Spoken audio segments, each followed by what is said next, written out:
Murph's Turf, a Star Trek Prodigy podcast. We're here talking about Star Trek's first kids show, playing on Nickelodeon and Paramount Plus. My name is Brent, a.k.a. Dad, and with me is the progeny, Jude. Jude, say hi to all of our new listeners and our old who have made it all the way back here to Star Trek. Hi, everybody. It's nice to see you again. Jude, it's been a while, hasn't it? Oh, yeah. It's been like a month. Maybe longer. Maybe longer. Yeah, we've had a lot going on here over just since the end of the show. There's been a ton that just like as a family we've had going on. Yeah, like is this normally our time to like do vacation this time of year? I don't know. It is for us, I guess. Yeah. We go whenever we want. But normally this time of year we go on really big vacations. Yeah. We do a lot of things this time of year. Yeah, and you got a lot of sports going on. Yep. You had some overlap there. You played an entire basketball season. Yeah. And then baseball started before basketball was over. Yeah, that's all so fun. Yeah. And your sister, man, she had basketball and cheerleading at the same time, and then soccer overlapped that. So it's been a ton. But you know what, Jude? You know what the old saying goes? What? It's better late than never. It's better late than, and you know what? We were watching this last episode of Prodigy, and it's just as good now as it was 6 weeks ago. I know, right?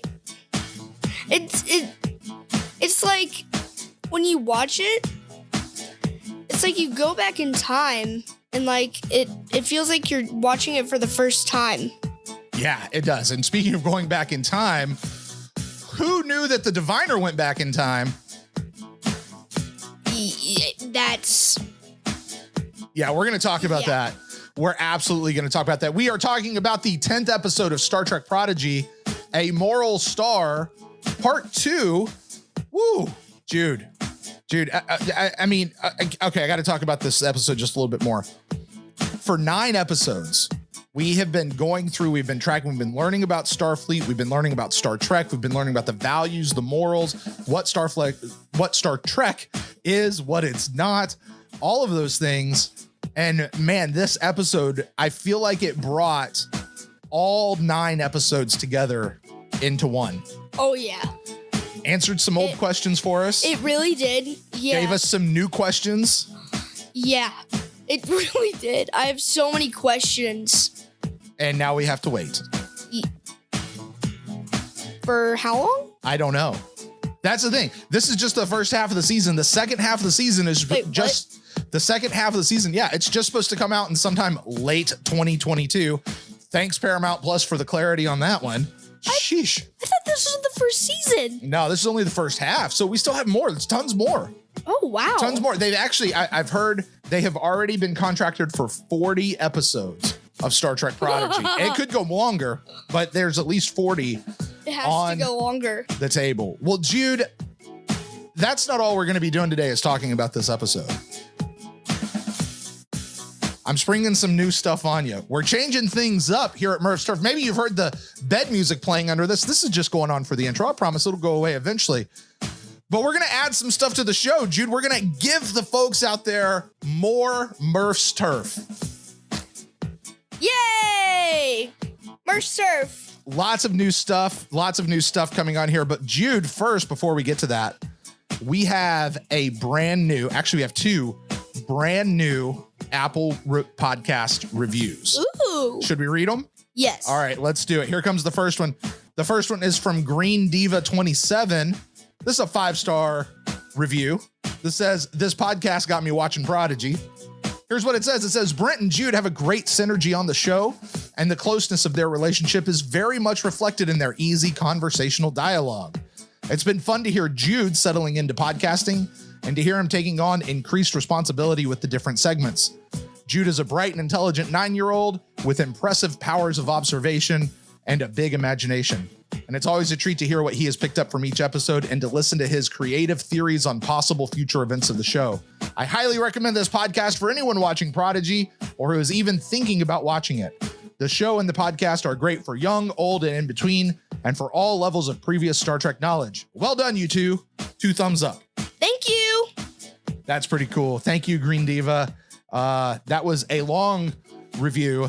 I love the long ones because they're fun. Yeah, there's more words to it. Yes, that's what makes it longer is more words.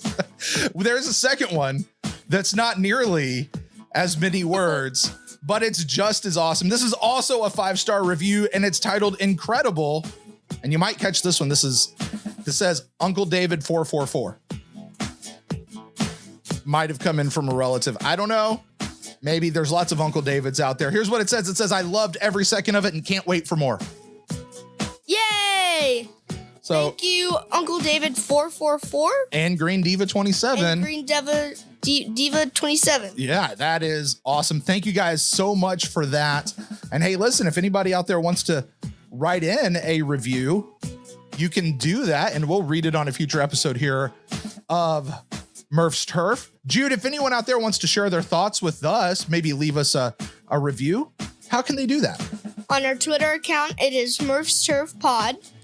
And for our Gmail account, it is Murph's Turf podcast at gmail.com. Yeah, they can email us. They can tweet at us. DMs are open. And they could also leave us a rating. There you go. Leave a review on Apple Podcasts. Jude's looking at me like, what else were we talking about, Dad?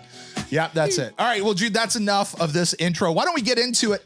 Coming up on today's show, Jude, we are going to be diving deep into this 10th episode of Star Trek Prodigy, A Moral Star Part 2. After all, that is what we are here to do mainly. But later in the show, Jude and I are going to play a game right here on Murph's Turf, and it's going to test how closely he was paying attention while he was watching the episode. And it's a game that you guys out there can also play along wherever you are listening. And we have a poll question, a brand new poll question that, you know what a poll question is, Jude? No. So it's like when you ask a question, you give people like, okay, choose A, B, or C as an answer. And then people can vote on which answer is there. So we're going to talk about a poll question out there. So we've got all of that and more coming to you guys on this episode of Murph's Turf, a Star Trek Prodigy podcast. Chinks, double chinks, padlock. Brent.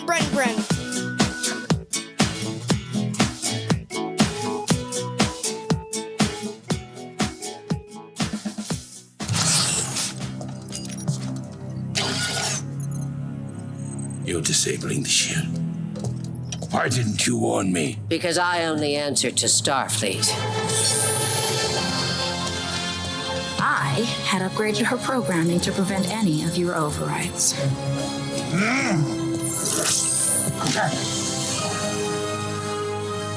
Like she said, upgrades. All right. Well, today's episode is A Moral Star Part 2, directed by Ben Hibben and written by Jude, literally the entire writer staff. So like everybody who does all the voices. No. I said the writing staff. Like there's probably 8 of them. These are a lot of the people we've been interacting with because those people are awesome for being on Twitter and talking to the fans. Usually it's just 1 or 2 of them who write it, but man, this one, everybody got credit for writing it. In this episode, the crew put their plan into action as part of the carryover from the cliffhanger last week. Gwen has upgraded Janeway's program so that she can not only come back to normal, but she can also now interact with the physical world. And while on their way back to Tars Lamora to retrieve the proto drive, the diviner tells Gwen that he is from 50 years into the future when their homeworld, Solemn, has destroyed itself from civil war, a direct result of Chakotay making first contact with them. He is here just before first contact and has turned the protostar into a Trojan horse weapon against Starfleet. Meanwhile, back on Tars Lamora, Dal and the crew have freed all of the unwanted, have given them calm ankle bracelet thingies so that they can talk to each other, and has ushered in everyone to the Rev 12. When the protostar returns, the final showdown happens. Dreadnought gets decapitated by some little kitty cat claws. And the diviner is left on Tars Lamora, having gone mad from taking the full force of Zero's power, which unfortunately Gwen got a little glimpse of, and she too has also lost her memory, but she's physically okay. As we sail off into another very long hiatus towards the Federation, the crew has no idea that the protostar is actually a weapon. And a quick flash to the new ship, the USS Dauntless, where the real-life Admiral Janeway, but she was still animated, has been tracking the protostar and is on her way to rescue Chakotay. And all of that, Jude, is done in just 23 minutes. Wait, what? I know. I thought that minute was like 30 minutes. That episode was 30 minutes. Well, I don't care if it was I don't care if it was an hour. That is a lot of story to put into that little bit of a time. Jude, my gosh. talk to me about this episode. Overall, what did you think of this particular episode? Your overall thoughts? I think it was a think it was a really great episode. I think the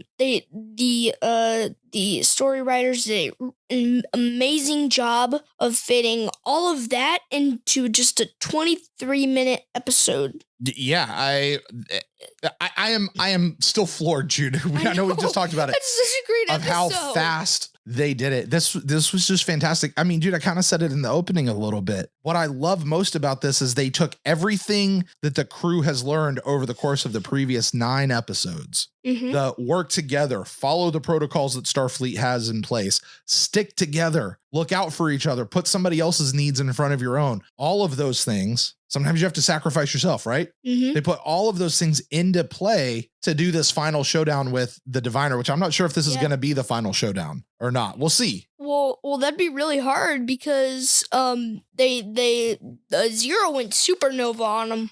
He did, yeah. And he was like, for like 50 more minutes. Right. I mean, think about it, Jude. At the end, Gwen just gets a shot of the reflection from the comm badge for like half of a second, and her eyes like roll into the back of her head, and she loses all of her memory. The diviner was looking at Zero full force. It felt like for 45 seconds. Yeah, that's maybe the Tarsla or maybe the Tanuvok are like super special, where like they're only phased by a Medusan for like maybe like a month, maybe a year.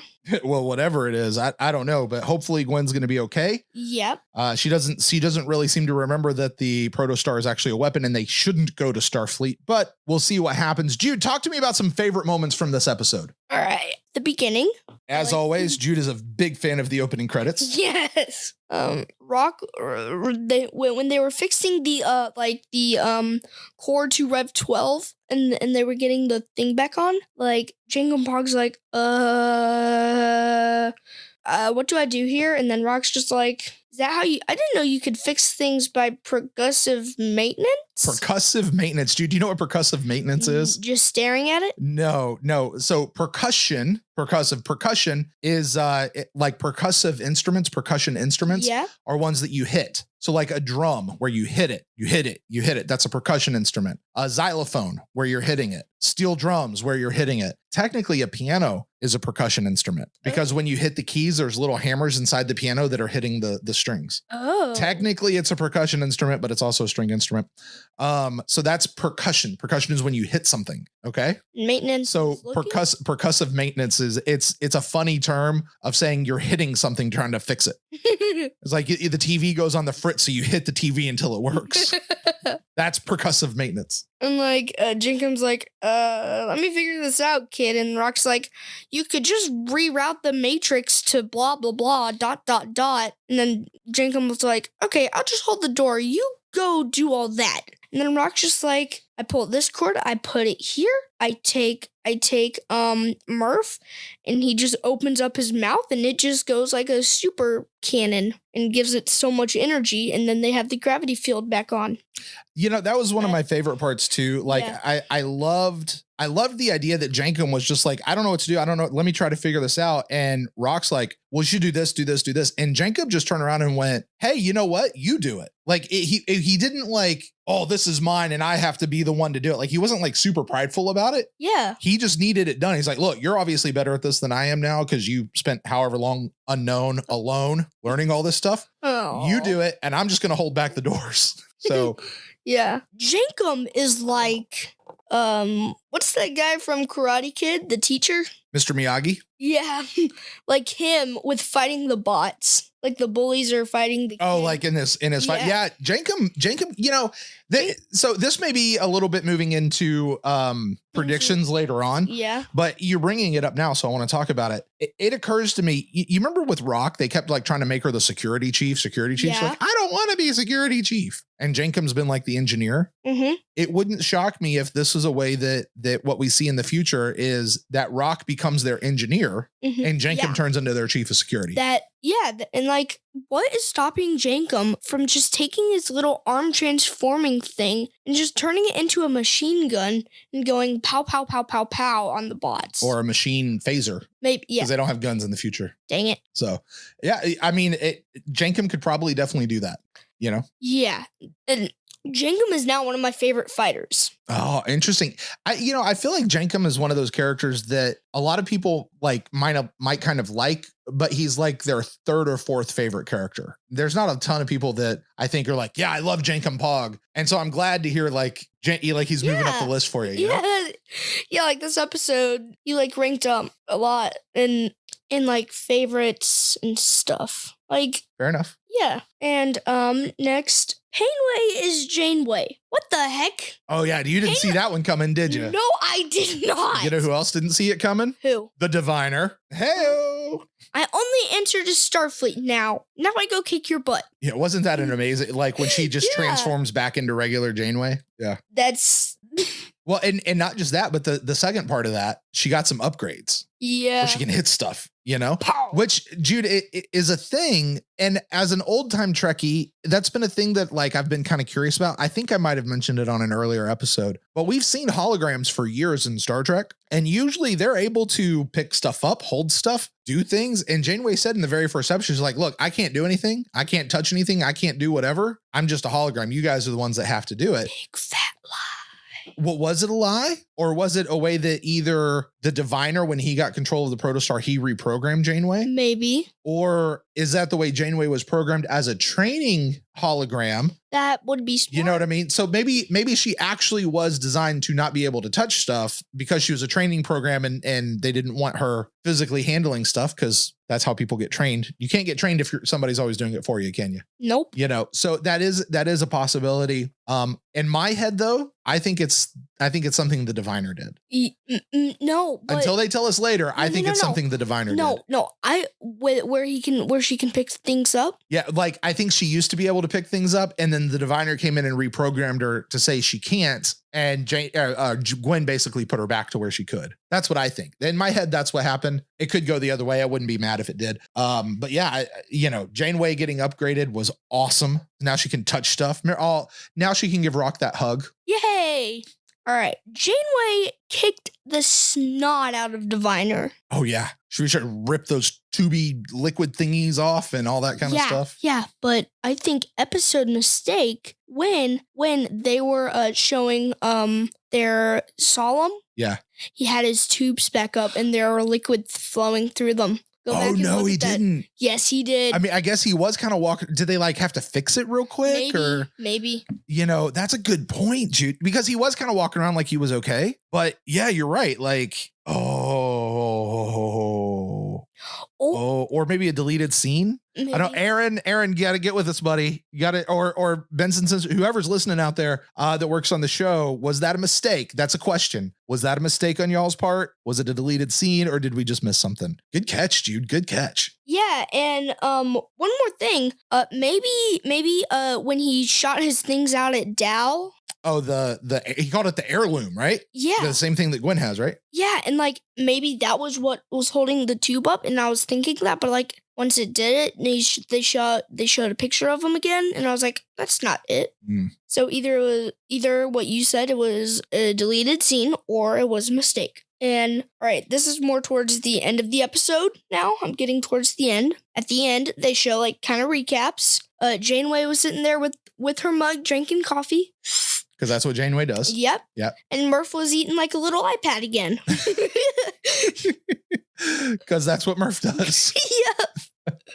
Jude, I had one favorite moment we haven't mentioned yet. I'm gonna say you're gonna know exactly what I'm talking about. Janeway's in the show. Real Janeway. That's not what I had, but yeah, Wait, talk what? about it. That's not the one I was gonna say. Go ahead, talk about it. Yeah. My prediction was true. Was right. When did you predict that, Jude? How many episodes did you? Because you predicted way early that real Janeway was out there somewhere and was going to be a part of the show. I don't know. It was early. Yeah. I don't remember if it was within the first 5 episodes or if it was in this last. No, it was last after 5. We Hate Hiatus. Yeah, so it was somewhere in there. But Jude, that was a phenomenal thing. High five just for you getting that one right. We're trying to get through the desk. All right, so the one that I was thinking. Yeah. Cat Claws of Death. Oh, I forgot that. Oh my gosh. She went to town on Dreadnought in one swipe. That's why I don't like those cats. Hey, that's why I don't like those cats walking all over my car outside. They keep scratching up the paint. So, all right, Jude, you got any other favorite moments? Because I'm itching to move on and talk about some other stuff. Yeah, me too. Okay, so I got 2 things on our sort of like for the Trekkies deal to tell you about that are just things that they kind of put in there. The first one is this. Let's talk about real Janeway because we're talking about her. Yeah. The name of her ship and the style of her ship is called the USS Dauntless. I feel like I've heard that before. Okay. Well, here's the thing. It actually comes from a single episode of Voyager. All right. And it was the season 4 finale for anybody who's out there looking, where what happened was they're lost in the Delta Quadrant and they come across a notification of like, hey, Starfleet has sent them this new like super fast and powerful ship. And they're supposed to leave Voyager and get on this new ship and come home because they can go super, super duper fast. Okay. Protocol? And no, it was something different. And that ship was called the USS Dauntless. And it looked just like the ship. Now, that turns out that ship was actually a fake and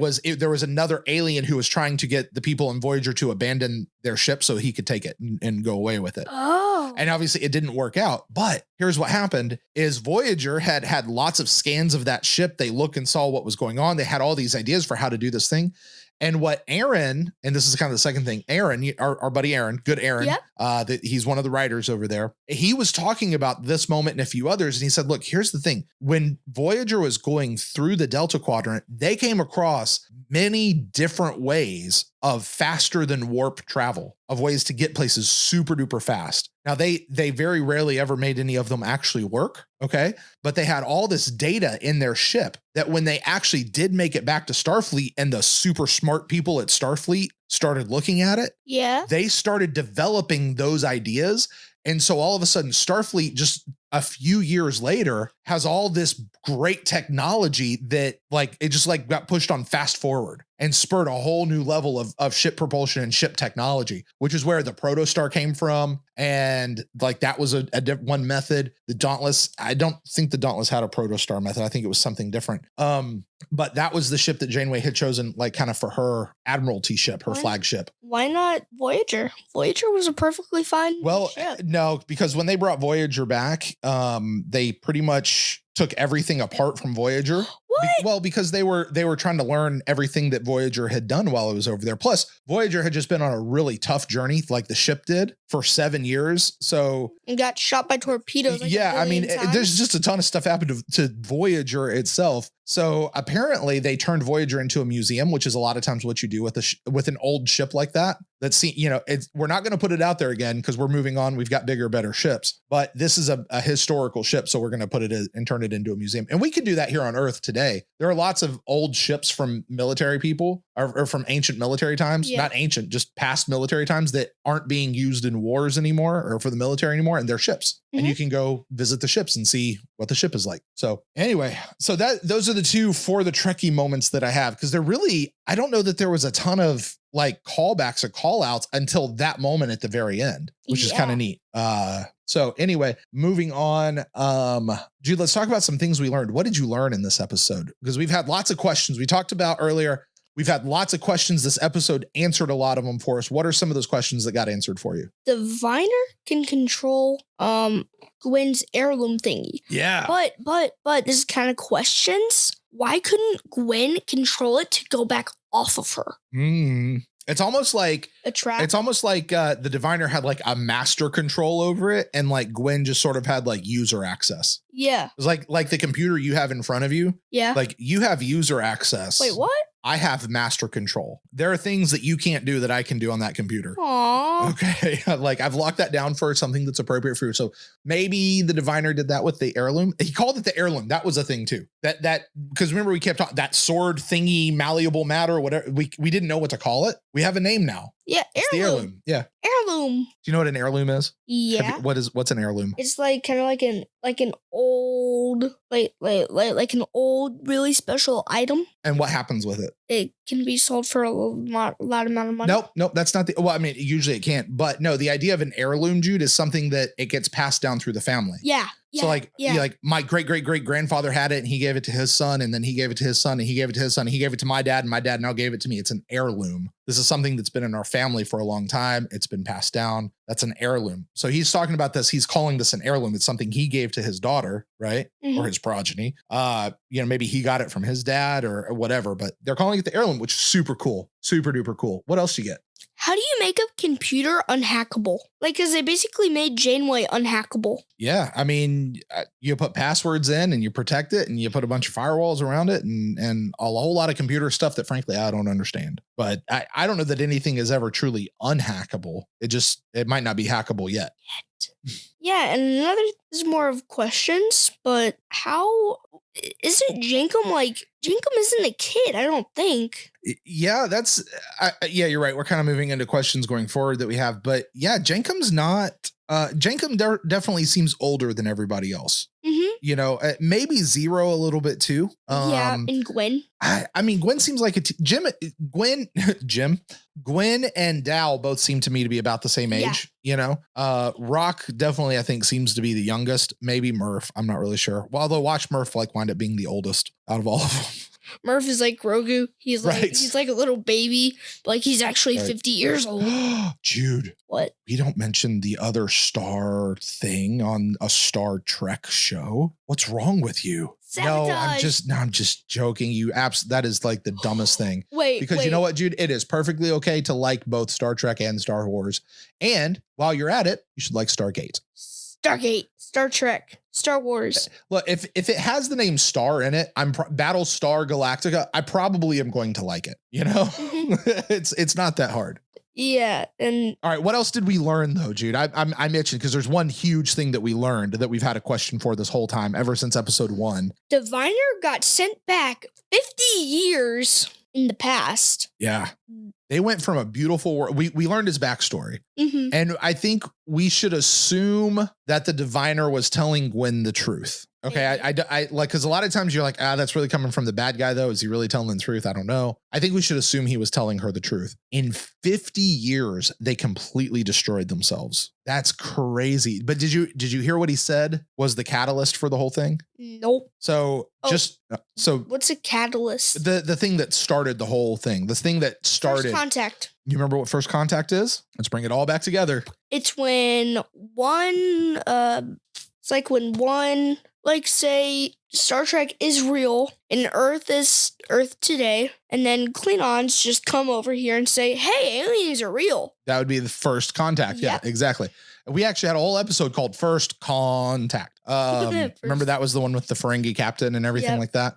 Yeah, you're absolutely right. So he said the backstory was that Chakotay on board the Protostar had come back into the Delta Quadrant, had made first contact with Solum, and then they started a civil war after first contact. We're not really sure why. We don't really know what the two sides were fighting. I presume usually what we find out is one side wanted to just isolate and be only to themselves, and the other side wanted to go out and explore the stars. But it could have been a different issue. Be free, we don't know. birdies. Yeah, we don't really know. But they started having a big civil war, and it wound up to the complete destruction of themselves. And the diviner, in an attempt to save his world, came back in time 50 years to stop first contact from happening. And so what we know is, okay, can I spin some theories for you here? Go ahead. Okay, like I want to try to put this together, and I'm kind of talking this out loud. No, actually, I want to wait because I want to give that its full due in just a few minutes. But we learned the backstory of the diviners. So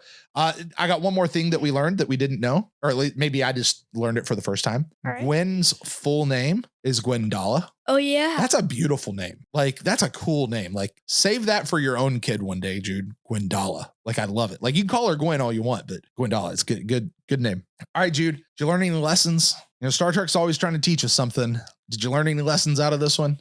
I don't think there really was any. I think it was just like I think this episode was all full of like comebacks, like lessons from the past lot of episodes for the past 9 episodes. You know, I think you're right. Like, because here's the other thing. Like, Star Trek, yes, is always about trying to teach us something about ourselves. That's what Star Trek does. But sometimes Star Trek is just about pew pew pew. You know what I mean? Pew pew like button. Sometimes it is. It's just all about you know, the fight. It's all about fun, good space battle, move it forward. Like, sometimes that's what Star Trek is about too, and makes it a lot of fun to watch. And I think that's really what this episode was. But like we've said, like you just said a second ago, I do think that there was a little bit of every lesson that we've learned so far from the first 9 episodes came back in this one, you know, like we got to see them in play. So well done to the writing staff for making that happen. All right, Jude. Questions. What questions do you have going forward as we're entering this big long break? The Protostar is on its way towards the Federation, which is not a good thing, right? Like, not like, because there's a weapon on board that as soon as they get close to the Federation, it's going to cause the Federation to basically fight against themselves. We don't know what it's going to do. He said it's going to send out a signal to all the ships and they're going to start fighting each other. So I don't exactly know what it is. So that's kind of where we left it. What questions do you have going forward? Well, one of the obvious ones is, how are they going to go to Starfleet without going like boom with the signal?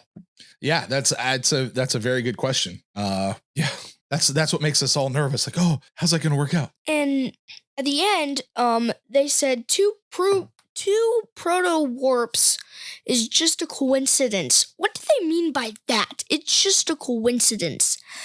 Does that mean that they have more ships out there that have the proto warp? Oh, Jude. Oh, buddy. Or is there only one ship, the Protostar, that they just said, screw the whole Protostar thing. We're just going to go do something else. Mm-hmm. So you're getting a little bit into a theory that I want to spin for you. Right, spin it. Okay. But I want to succinctly answer your question. I think the implication, what they're trying to lead us to believe, is that there's one Protostar out there, one Protostar drive. Okay. That would be the Protostar ship. Janeway's looking for it because something has happened to Chakotay and the crew. All right. They know that something's happened to him. They just don't know what. And so when the Protostar like came online, when Dal and the crew first got it, like they saw a blip of it there, and then they saw a blip of it later. And now here's a third. And to say, hey, look, we saw these 2 blips. Those could just be coincidences. They could be something else, but a third one, that's a pattern. There's something happening out there. Let's go see it. Okay. How is it just a coincidence? I don't get it. Well, maybe there's a thing that gives off a signature that looks like the Protostar, but it's not the Protostar. Maybe like the white star. Maybe a star explodes, or maybe it's actually a new star, or something happens. And then, oh, look, there's something else over here that kind of did the same thing. Okay. That could be a coincidence. That just might be whatever. But if it happens a third time in that same general area, that's not a coincidence anymore. That's a pattern. Something is happening over there. We got to go check it out. Okay. Mm-hmm. Go ahead. I thought Zero just like ripped his jacket cover thing off and like just went, throw that away. It's trash. I go supernova now. Mm-hmm. Well, he got back into it. He dropped it and then like he got back into it because, you know, people can't see him as he really is. Otherwise it would be bad news for everybody else. Right. Mm-hmm. Okay. Can I give you my theory? All right, go. All right. And this is every question that I have going forward is encapsulated in this theory. And I'm going to give you the end of it first. Sick. There are 2 Protostar ships. How does that end? Okay. You ready? Okay. So here's what we know. Diviner told us that Chakotay had come back to the Delta Quadrant and made first contact with Solemn, which sparked the Civil War for Solemn. Okay. Wait, is Solemn actually in the Delta Quadrant? Yes, it is. Yes, it is. So Chakotay had come back to the Delta Quadrant. He made first contact with Solemn. 50 years later, Solemn had completely destroyed itself. Okay. Mm-hmm. All right. He also said that he's back at a time now where Chakotay is about to make first contact with Solemn. Well, what ship is Chakotay on? Oh. Right? Oh. Right? Okay. Now, so here's the other thing. If 50 years in the future, like, here's what I'm wondering. Did the diviner find Chakotay and the crew 50 years into the future? Okay. Because people still live for a long time. Do Do you remember how old Admiral Janeway looked at the end of the show, like real life Janeway? Yeah. Like people don't age super fast in the future is something that we've learned. So I think that what happened is, first of all, I think that Admiral Janeway and all of those people are actually from the future. What we saw from Admiral Janeway is in the future, 50 years. Okay. How? And here's what I think happened. I think that, or I'm wondering, did the Diviner and Dreadnought take over the Protostar in the future and use the Protostar to go backwards in time? And they brought the Protostar backwards in time to where now you have the Protostar, and the whole urgency for the Diviner is that he has to stop Chakotay from first contact happening. If he had come back in time and captured Chakotay and the crew, then he's already stopped first contact from happening. So there has to be a Chakotay on a Protostar getting ready to make first contact. And the Diviner is back with a Protostar from the future. So the Protostar that our crew is on is actually the one from the future that came back in time that the Diviner had taken over. Okay. So that's what I think. And I think that the Admiral Janeway we saw, I think she looked way older than the Janeway that should just be, 5 years, maybe 10 years removed from the end of Voyager. Okay. From when Voyager made it back to the Alpha Quadrant. And I think that was in the future. And what they're picking up on the Protostar is actually coming through time. Okay. And now we all know Janeway loves traveling through time. If you watch Voyager, Janeway loves time travel. So she's totally going to be up for old Janeway coming back through time to rescue Chakotay. The Chakotay that's missing is Chakotay from the future. There's a perfectly fine Chakotay just chilling on a Protostar, traveling through the Delta Quadrant back in time, back in 50 years. You are blowing my mind. Like when I just saw circumference on the paper on my math sheet. Oh my gosh.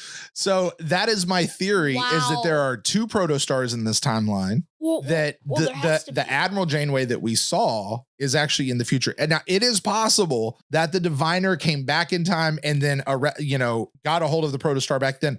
But if he did that, then why is he worried about Chakotay making first contact? Because the Protostar is Chakotay's ship, right? Mm-hmm. It's we know that the Protostar is Chakotay's experimental ship. So I'm just saying, if that's what's going on, the Protostar that we know actually has to be from the future. And so it's like that one Voyager episode where there are two Voyagers. That was a different episode and a different reason. I'm just saying now, if that ship really is 50 years old, that's a good looking ship for 50 years old. I'm just saying that right now too. So I don't exactly know what all it is. That's just my theory that these guys, the ship and everything is from the future. There's another Chakotay out there on a Protostar getting ready to make first contact. If I understood what the Diviner was saying correctly, I could have misunderstood them altogether, but that's my theory. I'm just sitting here like the Diviner was looking at Zero, and I'm like, oh wow, that makes perfect sense. Oh wow. I think Janeway is old. I think she's old Janeway. I don't think she's Janeway who just got back from the Delta Quadrant 10 years earlier. So anyway, that's gonna be there should only be one Protostar that they made. Because why would they make the exact same? Well, they only made one Protostar. They have this Protostar, and then you go 50 years into the future, and that Protostar has just been going through time at normal time. And on that ship, they come back in time, and now you have two Protostars. Even though it's really the same Protostar, it's just one's from the future and one's from right now. Anyway, how does that work in the same timeline? Now we're talking about all sorts of stuff. That's how sci-fi works, though. Jude, it's time for the final segment. Time to make your predictions. We've got a long time to wait, but what do you think might happen, not just in next week's episode, but maybe in the second half of the season? What do you think's to come for the crew of the Protostar? I feel like this cannot be the end of the Diviner because the Diviner is probably the ultimate bad guy. Who knows? Maybe he isn't. Yeah, maybe there's a bigger bad guy that we haven't met yet. Yeah. Like in a lot of other shows. Maybe. So you think the Diviner is he's not out of the show altogether? No. I think they're gonna have to go back, rescue him, because they're probably gonna have some way to heal him, and they're gonna have to get answers out of him, put him up in a brig so he can't do anything. But then they would have to take Gwen's heirloom away because if he's on the ship with full memory. Oh yeah. Well, do you remember when they took Gwen's heirloom away earlier in the show? And she still had control of it, even though it wasn't near her. And that's what she used to get herself free when she was being locked up in the brig. Remember those first couple of episodes? Yep. So yeah, you're right. They'd have to definitely do something with that heirloom. Jude, I think you're absolutely right. I think the Diviner is definitely still a part of the show. Somehow he gets his mind back or something happens. I think he gets gets rescued from Tars Lamora. I don't know that the crew go back to pick him up, but I think somebody does. Maybe like that Ferengi lady with the ship. Maybe she comes by and I think somebody's going to come get him off of Tars Lamora. Maybe somehow the crew and they just want to get revenge. I mean, maybe they have to go back and get him so that they can, like, they find out about the weapon that's on the ship. But Gwen's lost her mind, so she doesn't know what to do. So they go back to get the diviner so that they can undo the thing, you know, and they're going to try to force it out of him. Either way, I don't know. That's a good prediction. Jude, you got any other predictions about what's getting ready to happen? Well, we know one thing that's going to happen. Janeway's in the show. She's going to be in this. Yeah, we're going to definitely have more Janeway. I can't wait to see exactly what's going on with her. And, you know, I don't know if you understood this, but as an old time Trekkie, Jude, to see hologram Janeway was awesome. But to have Janeway there, like the real Janeway, like that, and it's still Kate Mulgrew, which she's amazing. And I have one question. Oh, yeah? Why is it Janeway? Why couldn't it be like Picard or Kirk or Cisco or any of those guys? Well, Cisco is, let's just say, unavailable as far as we know. Because Picard is doing his own thing. He's got his own story. This is Janeway. And, you know, it makes sense that if they're going to go explore the Delta Quadrant, Janeway comes back from the Delta Quadrant. If they're going to go do more stuff in the Delta Quadrant, because they've made all these contacts in the Delta Quadrant, you know, they've got some friends, they've got some enemies, but they've got the ability to travel back and forth now with all the new technology they got. So, you know, it kind of, it makes sense that Janeway would be the one to lead Delta Quadrant stuff, you know? And one question that I do have is why haven't they been going to, I think, the Beta Quadrant? Beta Quadrant? Beta Quadrant? Yeah, Beta Quadrant. All the other ones? Yeah, there's 4. There's Alpha, Beta, Gamma, and Delta. Well, the Gamma Quadrant is its own deal with Wormhole. That's what Deep Space Nine was all about. And there's a whole bunch of stuff going on over there. All right. The Alpha Quadrant, Alpha and Beta Quadrants are like, I think like Klingon, like the Klingon homeworld and like Vulcan homeworld, like those guys are actually in the Beta Quadrant. And like where Earth is like really close to the border. So we're kind of using a little bit of both Alpha and Beta, but I don't know that we've ever really explored deep into the Beta Quadrant, you know? What's outside of those? Well, that's when you start getting outside of the galaxy, which is something that the show Star Trek Discovery is starting to get to, of what does it mean to go outside of the galaxy into a different galaxy. I want to watch Discovery now. We can talk about that for sure. But Jude, that is going to wrap us up for talking about this episode. And we're going to see what happens on the next episode of Star Trek Prodigy whenever that comes out. Right? Double Jinx padlock. Now, Jude, this is where we would normally end the entire show. But wait, we have more show left. Coming up after the break, I have a brand new game that I want to play with you, Jude, that's going to test how well you were paying attention to the episode. This is going to become a new segment for us on the show. Is this only for this episode? Yes, this one is only for this episode. It's going to test how well you were paying attention to it. And the people at home can play along with you, which is so much fun. And I can't wait to do it. But before we get to that, Jude, why don't we check in on our first ever Murph's Turf poll? It's real bad, okay? I don't like those numbers at all. Just one poll? Those things aren't scientific. Yes, they are. All this is science. This is math. All right, well, for our first ever poll, here's what we asked the people out there on Twitter. We put this out on Twitter. People can go over there and vote. We had several people do that. Here was the question. With Rock and Jankum transitioning to new roles on the Protostar, we're curious, what job would you want to have on the Protostar, assuming that you knew nothing of Starfleet and you didn't graduate the academy and you actually have no plan for what happens next? Here were the choices I gave the folks out there that they could vote on. They could be the captain. They could be the engineer. They could do security, or they could do whatever Murph does. Jude, what would you pick? Whatever Murph does. Murph looks like he has like just the best life. And I want to do what Murph does, like eating random electric stuff, having a star inside of you without it hurting you, I think, and running around with little robots. That just sounds fun. I don't want to be captain. Like, I'm going to be the one who's being targeted. Also, I want to be an engineer because that takes doing a whole lot of math and stuff. And I really like math and science. And those are the main things that you do with engineering. So I really like those two. And if I get a lot of time to work on those two, I feel like I could probably be a really good engineer. You know, Jude, I'm going to take as your answer engineer then, because here's the thing. While we should say, and it seems obvious, you should say whatever it is that Murph does. I think Murph is like the chief eating officer or something like that. Like Murph is cool, but honestly, what does Murph really do? We don't really know what Murph does, you know, He brings joy to the show. All of that's awesome. And that's great. But is that what I really want to do on the ship? I don't know. For me, I feel like I want to say I'd be the captain. Like I'd want to be captain, you know, but I don't know. I think I might prefer like first officer, you know, let somebody else actually make the decisions, but let me kind of run stuff.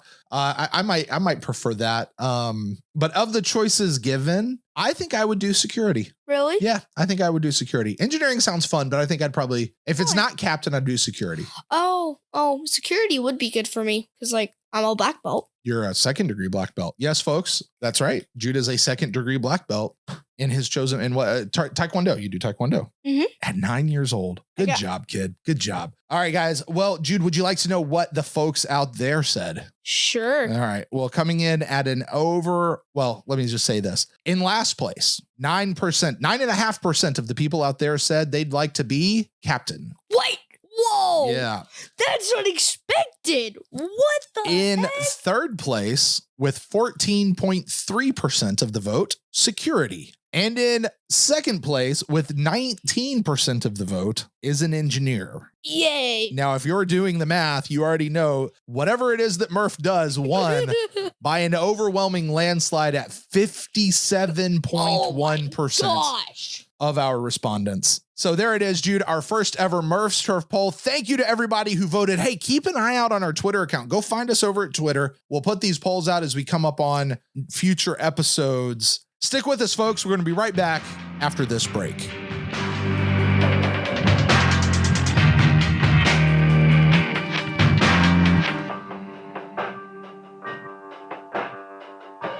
All right, Jude, welcome back to the show. Are you ready to play our first ever game right here on Murph's Turf? Yes, I have. All right, Jude. Well, this game is called Color Brain. And this is going to be a game that tests how well you were paying attention to this week's episode. Everything I have came from this week's episode. And here's how we're going to play. I have some things that I noticed while watching the episode. Okay. I have 3 items, and those 3 items have colors to them. There's a 1 color question, there's a 2 color question, and there's a 3 color question. Huh? And I'm going to tell you what this thing is, and your job and the folks at home is to tell me what color was this thing. All right. Now, here's what we're going to do. You're going to get points, and we're going to keep track of these points. Okay. Okay. And what's going to happen is and you're going to get a point for every color you get right. But the thing is, you have to get the whole question right. So if you get a 1 color question right, you get 1 point. If you get a 2 color question right, you get 2 points. If you get a 3 color question, but you get 2 of the colors right but you miss 1 question, you miss 1 color, how many points do you get? 0. You get 0. You got to get the whole thing right in order to get points. But if you got all 3 of them correct, then you would get 3 points. Points. Yes, you'd get 3 points. And here's the deal. When you get enough points, when you get to 10 points. 10 points. All right. So this is going to take several episodes to get there. But if you get 10 points, we are going to do a giveaway to a lucky listener out there. What is the giveaway? I haven't decided yet. We'll decide when we get there. We got plenty of time. It's going to take you at least a couple of episodes to get there anyway. All right. Okay. Does that make sense? So we'll do a giveaway for a lucky listener. So you're playing for the listeners at home, Jude. All right. Everybody's pulling for you to get these 3 things correct. Now, of the colors, okay, these are regular colors. There's 11 colors you can choose from. Red, blue, purple. Well, pink. let me read them to you just so you know. There's red, blue, yellow, the primary colors. There's the secondary colors, orange, green, and purple. All right. We're also going to do pink and white, black and gray, and brown. Okay. So those are the colors that they could be. Because this is going to be a little bit of a challenge, I'm going to give you 3 helps that you can use. Okay. But you can only use 1 help per question. And the 3 helps you can use, you can get a wild card. And that's where you can ask me yes or no about a specific color. Is brown one of the colors? And I'll give you yes or no. All right. Mhm. So you can ask me that. Ooh, what happens if I do this? Is any of the No, one specific color, Jude. aw, Okay. One specific color. darn it. You can also ask me to wild card number 2, which is I will eliminate 3 of the colors. Okay. So there's 11. I'll take out 3 of them altogether. That leaves 8. Okay. Wait, no, 9. It'll Wait, leave no, 8. 8. 8. Yes. Because math. Okay. Yep. I said All right. I was good at math. And wild card number 3. Now this is the big one, is I will narrow it down to 3 colors. Okay.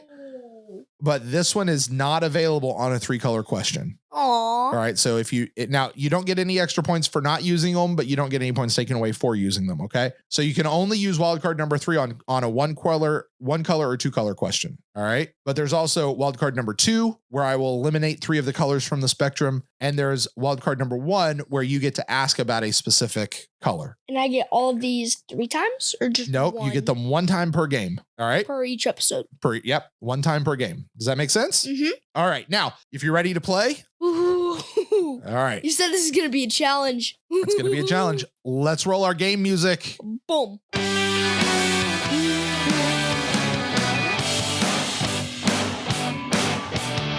All right, Jude, are you ready to play Color Brain Star Trek Prodigy style? Woo! All right, well, here we go. Jude, we have a theme.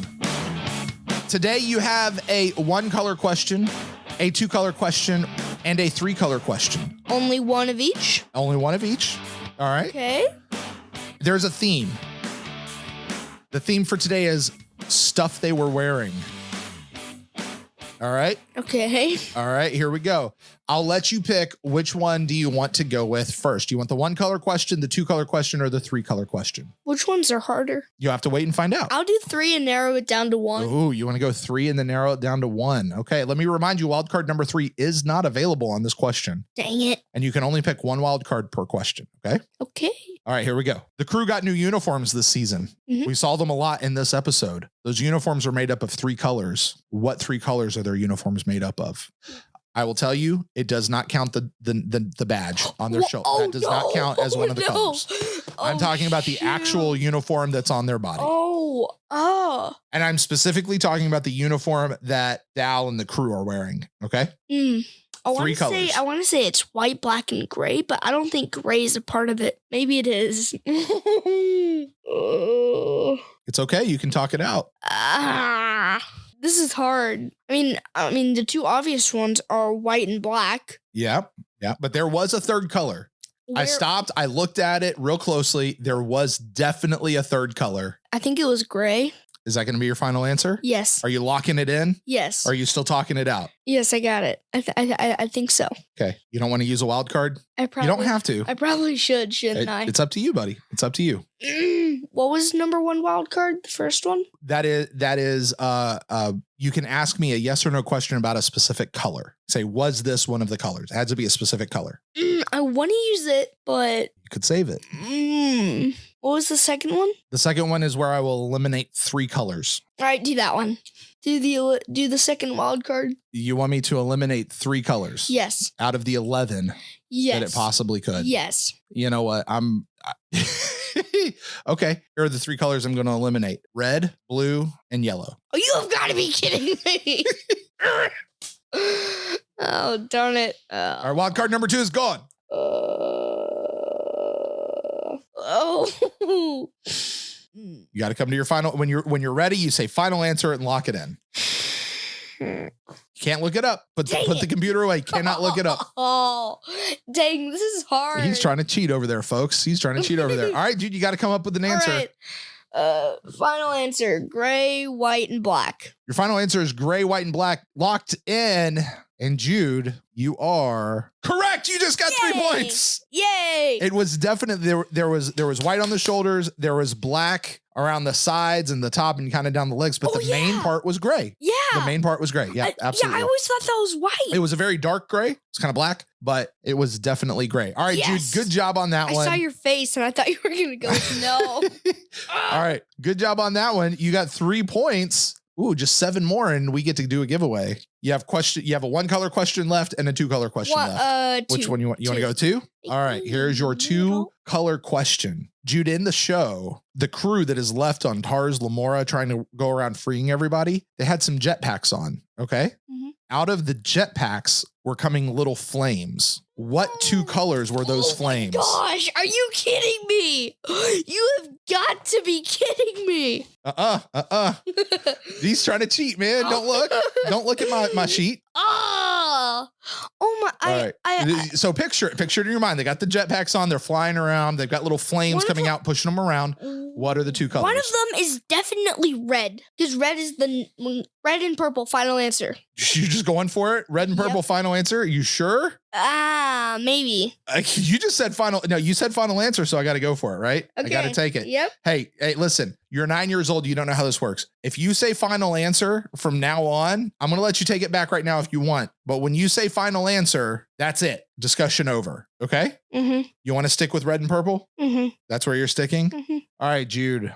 You are wrong. Oh. It was not red or purple. What was it? The colors were blue and white. Oh, it was that The hot? center of them were white, and then around the outside was blue coming out of the jetpack. Sorry, guys. Yeah, I know. Somewhere out there, like the color person for Prodigy is like, it wasn't blue, it was cyan or some other weird color. It's all blue, guys. It's all blue. All right, Jude, that leaves you one question left. You got 3 points. And I can use 2 wild cards. No, you can use 1. Remember I told you can only use 1 per question. Yeah, I forgot about that. I that's why I was like, you sure you're not even going to use a wild card on this one? All right, so your 2 wild cards you have left, you can ask yes or no about a specific color, or I can narrow it down to 3 colors for you. Yeah, do that. All right, that's well, you don't know what the question is yet. All right. All right, here we go. Hologram Janeway's uniform looked just like the rest of the crew's uniform, except it had a line of color running from the collar, down the neck, down the shoulders, down the arms, and it even had it going around the wrists, just like a little line going down. It did. She did. Oh my gosh. None of the cadets had it. None of the crew had it. Only Janeway had it. Okay. All right, do the 3rd wild card. And the question is what color was that piping? It's called piping that went down the line. Oh my gosh. Yeah. Oh. Do the 3rd wild card. The 3rd wild card. Okay, Yes. I'm going to narrow it down. Your colors that it could have been are the Trekkies out there will understand this one. It could have been red, it could have been blue, or it could have been yellow. I want to say it was red because she was a captain, but where do you find blue? Yellow? Maybe? Yellow is for normally like security officers, right? I cannot help you on this, Jude. Oh my god. This is all about seeing how much you're paying attention. And not that you had any idea that this was coming, but still, this is fun. I didn't even know this was a thing. now I need to have like a pad thing where I have like all of the crew with all their uniforms. Well, hey, listen, next time it may not be something they're wearing. It could be it could be plants that we saw in the show, or it could be animals, or it could be, I don't know. Anyway, you got to get it. What is that piping? I've narrowed it down for you between red, blue, and yellow. You got a 1 in 3 chance of making it. What are you going with? I don't think maybe it was blue because she was Painway for a while and maybe that was left over. Oh, do you remember the color when she was Painway? Yeah. What was it? Blue. Sorta. Kind of green. Well, it was like that glow in the dark neon. It was almost teal, honestly, which is not one of the colors that we have in our scheme. But I'm not talking about Painway. I'm talking about Hologram Janeway. Oh, this is hard. I really want to say red because she was a like an officer kind of, or she was captain. Is that the answer you're going with then? Final answer. Red. Oh, you locked it in at red. I'm wrong. Jude? I'm wrong. Buddy. In Starfleet, there are 3 colors of uniforms. You mentioned yellow, which is usually security. It's also engineering, at least in this timeline. There is blue, which is usually for medical or science. Oh, yeah. Okay. And then there is red, which is for command, captains, admirals, people that are driving the ship. Mm-hmm. Janeway's was red. Good job, Jude. Yeah. You got 4 points for the folks at home out there. 4 points closer to us doing our very first giveaway here at Murph's Turf. Congratulations, Jude. That was really good. All right. I've got a bonus question for you. How much is this worth? This is a 1-color question. Okay. I'm not going to have a bonus question all the time, but this is a bonus question for you. All right. You ready? Mm-hmm. But I need this one to go quick. You ready? So it's 1 point. 1 point. Maybe you can make up for that 2-color one that you lost. Okay. Okay. Here's your bonus one. When we first met the diviner, you remember he was in a big tank filled with some sort of liquid that apparently kept the diviner alive? Mm-hmm. Well, when he came out of the tank, he had a special suit that had those tubes of liquid. You mentioned it earlier. Mm-hmm. They got broken. What was the color of the liquid in those tubes in this suit? Purple final answer. Wow, that was fast. Are you sure? Yeah. Wow. Jude, you're correct. You get 1 more point. It's a bonus point. Good job, Jude. Good job. All right, so 5 points, Jude. You're halfway. All right, good job, Jude. Good job. So, Jude, that's our game. That's our first ever game here on Murph's Turf. How'd you guys do out there listening along with Jude? Did you know it's a lot harder when you're in the seat having to answer the question? Yes.